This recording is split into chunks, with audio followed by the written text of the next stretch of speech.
గంజాయి డ్రగ్స్ విచ్చలవిడిగా అమ్ముడైనయే, విచ్చలవిడిగా జనాల్లో చలామణియే, బ్లేడ్ బ్యాచ్లు దుర్మార్గ మనుషులు తయారయ్యారే, ఎంతో మంది జీవితాలను పొట్టను పెట్టుకున్నారే. ఆ గంజాయిని ఆపాలను లేకపోతే ఆ డ్రగ్స్ ని కంట్రోల్ చేయాలనేటువంటి ఆలోచన మీకు రాలేదా? ఎందుకు వస్తుంది? మీ ఎమ్మెల్యేలు మీ కార్యకర్తలు ఎవరైతే ఉన్నారో ఇలాంటి పనులు చేసి వాళ్ళు అడ్వాంటేజ్ పొందుతున్నారు కాబట్టి మీరు కూడా ఏం మాట్లాడలేదు. ప్రజల పక్షాన్ని నిలబడి పోరాడుతున్న పవన్ కళ్యాణ్ గారు, చంద్రబాబు నాయుడు గారు ఇలాంటి నాయకుల్ని మీరు వాళ్ళ విధి విధానాలను విమర్శించకుండా వాళ్ళ వ్యక్తిగతమైన జీవితాల్లోకి ఎంటర్ అయిపోయి వాళ్ళ కుటుంబాన్ని రోడ్డుకి ఇచ్చాలని ట్రై చేసి వాళ్ళ ఫ్యామిలీస్ మీద మాట్లాడినప్పుడు మీకు కనీసం చెవుకుంటున్నట్టు కూడా అనిపించలేదా? ఇదే మీరు చేసిన నిర్వాహకం. ఇప్పుడు వచ్చేసి మహానుభావులాగా ఒక మెస్సైలాగా వచ్చి మాట్లాడుతున్నారా మీరు కానీ మీ నాయకులు ఎవరైనా సరే? ఎప్పుడు తెలుసుకుంటారు మీరు? ఇప్పటికైనా తెలుసుకోండి. ఇప్పటికైనా తెలుసుకొని చేసిన తప్పుల్ని మీరు సరిదిద్దుకోండి. అసలు ఇప్పుడు అర్జెంటుగా ఇప్పుడు సెంట్రల్ గవర్నమెంట్ ఢిల్లీకి వెళ్ళిపోయి ధర్నా చేసేసి రాష్ట్రపతి పాలన పెట్టమంటారా? ఏమన్నా కొంచెం మీకు ఆలోచన ఉందా? మీకు సలహాలు ఇచ్చే వాళ్ళు ఎవరో ఇంకా తెలియట్లేదు మాకు. సజ్జలు లాంటి వాళ్ళు ఎప్పుడు వెళ్ళిపోయారో ఉన్నారో తెలియదు, లేదా అలాంటి సలహాలు వింటున్నారేమో. అర్జెంట్గా రాష్ట్రపతి పాలన పెట్టాలా? నిజంగా రాష్ట్రపతి పాలన పెట్టాల్సి వచ్చిన పరిస్థితిలో ఉంటే మీ పరిపాలనలో ప్రజావేదిక కూల్చినప్పుడే పెట్టాలి రాష్ట్రపతి పాలన. అది మీ దుర్మార్గమైన పరిపాలనని పెట్టాలి. అప్పుడు పెట్టలేదే సార్. మీరు రేపు జరగబోయే సభలకి అటెండ్ కాకుండా ఉండటానికి ఓ కొత్త నాటకాన్ని, కొత్త స్టేజ్ని క్రియేట్ చేసుకుంటున్నారు. ఢిల్లీ వెళ్ళాలని ఓ పని చేయండి, మీరు వెళ్తే వెళ్ళండి ఢిల్లీ, మాకే అబ్జెక్షన్ లేదు. కానీ రేపు శాసనసభలో మీటింగ్ జరగబోతున్నాయి కదా, దానికి మీరు రండి. మిమ్మల్ని వ్యక్తిగతంగా అనొద్దని చెప్పి నా పర్సనల్ గా నేను బీజేపీ, టీడీపీ, జనసేన ఎమ్మెల్యేని రిక్వెస్ట్ చేసుకుంటాను. మిమ్మల్ని వ్యక్తిగతంగా ఏమి అనొద్దని చెప్తాను. మీరు ధైర్యం వచ్చి మాట్లాడండి. శాసనసభని ఫేస్ చేయడానికి ఎందుకండి అంత భయం మీకు? రండి, ధైర్యంగా రండి. మీకు ప్రతిపక్ష హోదా ఇవ్వకపోయినా ఓ ప్రస్తుతానికి ఉన్న 11 మంది ప్రతిపక్షాలను ఫీల్ అవుతాం మేమందరం. క్వశ్చన్ చేయండి. కూటమి ప్రభుత్వాన్ని శాసనసభలోనే అడగండి. రోడ్ల మీదకి వచ్చి మాట్లాడితే ఎట్లాగా? ఇలాంటి పెర్ఫార్మెన్స్లు ఎందుకు? అధికారం ఉన్నప్పుడు పెర్ఫార్మెన్సే, అధికారం లేనప్పుడు పెర్ఫార్మెన్సేనా? ఇలాంటి కథలు చేయకండి ప్లీజ్. ఇప్పటికైనా తెలుసుకోండి. మీ మీద మాకు వ్యక్తిగతంగా ఎటువంటి కోపం లేదు, ఎటువంటి ద్వేషం లేదు. ప్రజలకి నష్టం జరుగుతుంది, ప్రజలు మీ వల్ల దారుణంగా నష్టపోతున్నారు. కొన్ని వందల మంది, వేల మంది ప్రజలు ఆత్మహత్యలు చేసి చచ్చిపోయారు మీ యొక్క అకౌంట్ లో. అప్పుడు అది తప్పు అని చెప్పి మేము గట్టిగా ఫైట్ చేసాం. ఇప్పుడు జరిగే ప్రతిదాన్ని మీరు రాజకీయ కోణం నుంచి చూసేస్తారా? ప్రతి చావుని, ప్రతి చిన్న సైజు గొడవలు ఏదైనా సరే మీకు దుర్మార్గమైన ఇదిగా కనపడతాయా? మీకు రాజకీయ కోణంలో కనపడతాయా? ఇంకొక డైమెన్షన్ చూడటం చేత కదా మీకు? చేయండి. నేను ఇప్పటికైనా సరే మీరు గట్టిగా ఫైట్ చేయండి. కూటమిలో కనుక ఏదన్నా తప్పులు జరిగితే తప్పులు నిలదీయండి. అంతేగాని దొంగ మాటలు, దొంగ కబుర్లు, పిచ్చి కబుర్లు చెప్పకండి.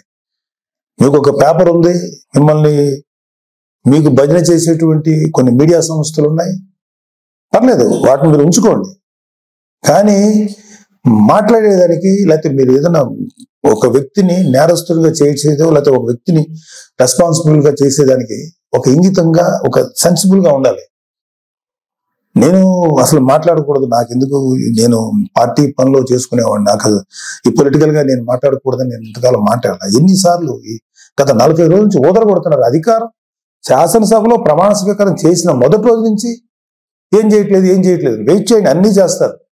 అలాగే మీ వైసీపీ ప్రభుత్వ హయాంలో మీ నాయకులు, మీ రౌడీలు, మీ మాఫియా ఎమ్మెల్యేలు అందరూ ఎలాంటి దుర్మార్గాలు చేశారు, ఎలాంటి తప్పులు చేశారు, ఎన్ని వేల కోట్ల రూపాయలు కుంభకోణాలు చేశారు, అవన్నీ లిస్ట్ వస్తాయి, అవన్నీ బయటకు వస్తాయి, తగిన శిక్ష పడుతుంది. మీరు మీ సొంత బాబాయ్ చనిపోతే కనీసం రెస్పాన్స్ లేని మీరు ఎలా మాట్లాడతారండి? ప్లీజ్, ఇది కరెక్ట్ పద్ధతి కాదు. ఇప్పటికైనా నేర్చుకోండి, ఇప్పటికైనా తెలుసుకోండి. ఎప్పటికైనా చెప్పుడు మాటలు, పిచ్చి మాటలు వింటాం మానేయండి. ఒక మంచిగా మనం ఎలా చేద్దాం. రేపు పొద్దున 10 ఏళ్ళు ఉంటారు, 15 ఏళ్ళు ఉంటారు ఈ కూటమి ప్రభుత్వం వాళ్ళు. ఆ తర్వాత మీరు వస్తారు. నాకేమి మీరు రాకూడదని అనుకోవట్లేదు, మీరు రండి. బట్ మీరు చేసిన పెద్ద బొక్కకి కనీసం 15 ఏళ్ళ పాటు వీళ్ళుంటే ఆ తర్వాత మీరు మళ్ళీ వచ్చి చెదురు. కానీ ఈ లోపుగా మీరు రియలైజ్ అవ్వండి, మంచి దారిలో నడవండి, మంచి పద్ధతిగా నడవండి.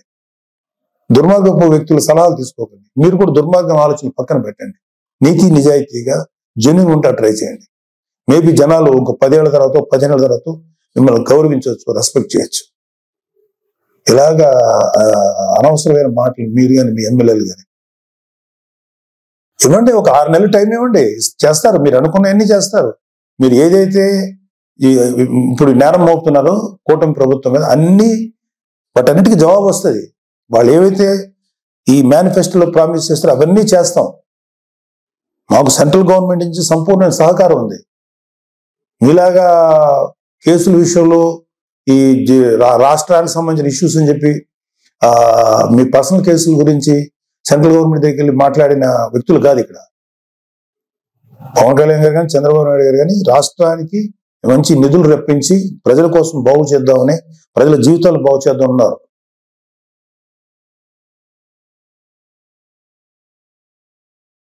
తెలుసుకోండి. ఇప్పటికైనా 10 ఏళ్ళ తర్వాత 15 ఏళ్ళ తర్వాత మళ్ళీ అవ్వచ్చు. మీరు ఇంకా చాలా వయసు ఉంది. దొంగ మాటలు మాట్లాడు లేకపోతే పిచ్చి మాటలు మాట్లాడేంత మాత్రాన జనాలు గొర్రెలా నమ్మరండి. జనాలు చాలా చాలా ఇంటెలిజెంట్ పీపుల్. వాళ్ళు ఎవడు మంచోడో, ఎవడు చెడ్డోడో, ఎవడు ఎలాంటివాడో ప్రజలు చాలా కూలంకషంగా గమనిస్తారు. త్వరలోనే మేము కూటమి ప్రభుత్వం మీకు సరైన ఆన్సర్ చెప్తుంది. ఇవన్నీ అయిన తర్వాత వెళ్ళండి. మీరు వెళ్ళి ఢిల్లీ వెళ్ళి ధర్నాలు చేసుకుంటారా, రాష్ట్రపతి వాళ్ళు పెట్టాలి కోరుకుంటే చెప్పండి. వాళ్ళకి సహేతుకమైన కారణాలు చెప్పండి. అడగటానికి రాష్ట్రానికి అర్జెంట్గా రాష్ట్రపతి పాలన గురించో అది పెట్టాలని అర్థం ఉందా? కొంచెం ఉందా మీకు?